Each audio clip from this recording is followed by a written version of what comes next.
Hey, what is up guys? Today I want to talk about, in my opinion, the best team comps to run in Star Rail to progress through the story, as well as to progress through the harder areas of content such as Forgotten Halls or also Simulated Universe.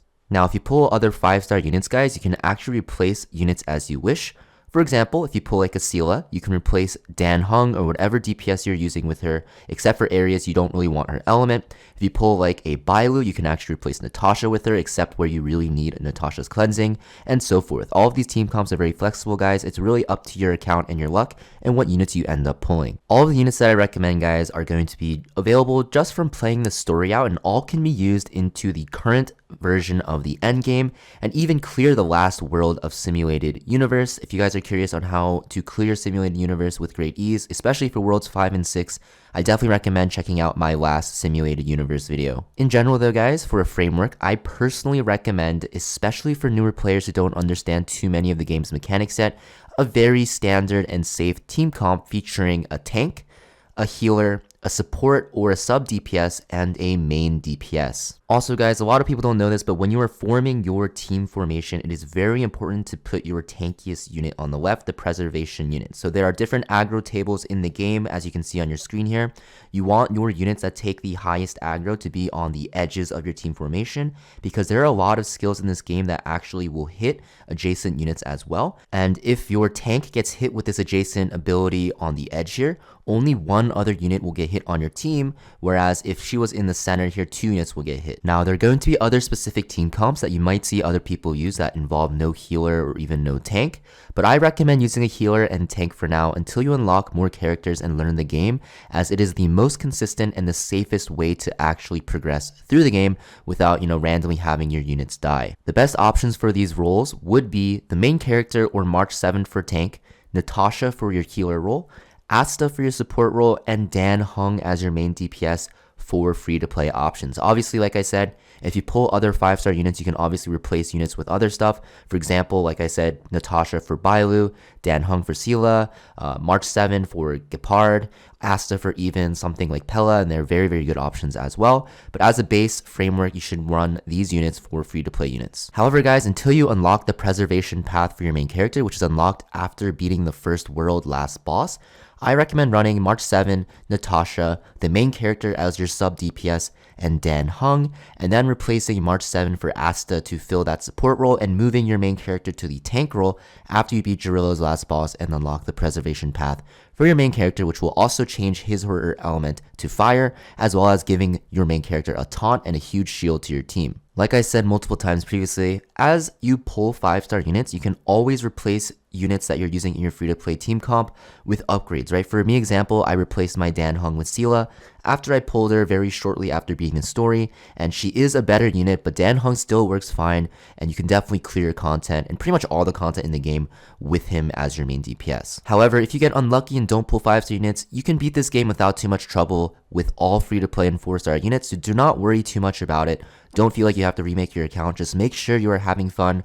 Also, if you want to build off-meta characters that I don't have recommended, you should build them because the game is a marathon, not a sprint, and you're way better off playing with units that you enjoy playing with rather than, following the meta only, because this game is more of a casual game. There's no real race to the end game. You'll always be able to play through and catch up very, very easily. I hope this video helps you guys out, guys, and good luck in your progression. And as always, make sure you subscribe and leave a comment down below if you enjoyed the video, and I'll see you guys next time. Peace.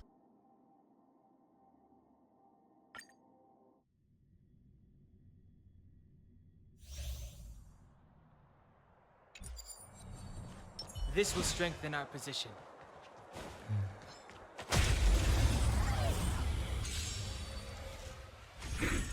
Time to get vigilant! I've no interest in... Time for a shot. Nap time.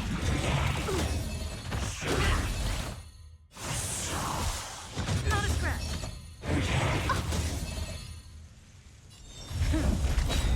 Lance ablaze! Lance forward! No manners, huh? Everything is... Oh, stars, give these trailblazers your blessing. The truth of life and death revealed in an instant. The sanctuary is but a vision. Break! That's better. I'm Saving on me guard. won't earn you any favors.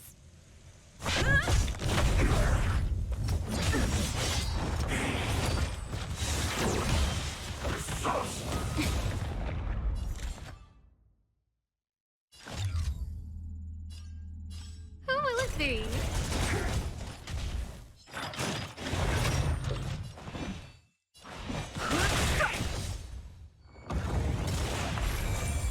Naughty child. Just a little something. Think nothing of it.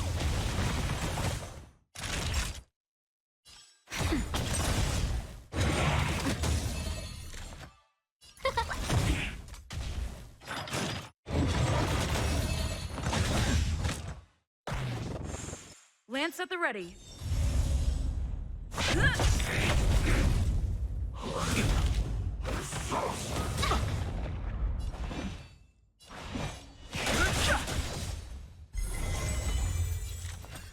Huh? Everything is where those stars give these trailblazers your blessing. Naughty child. Don't worry about me. The truth of life and death. The sanctuary is but a vision. Break!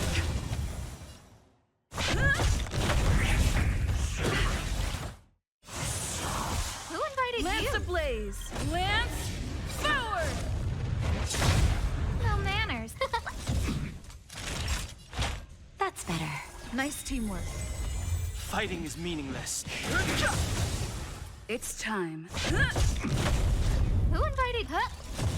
Time for a shot. Nap time. No interest in.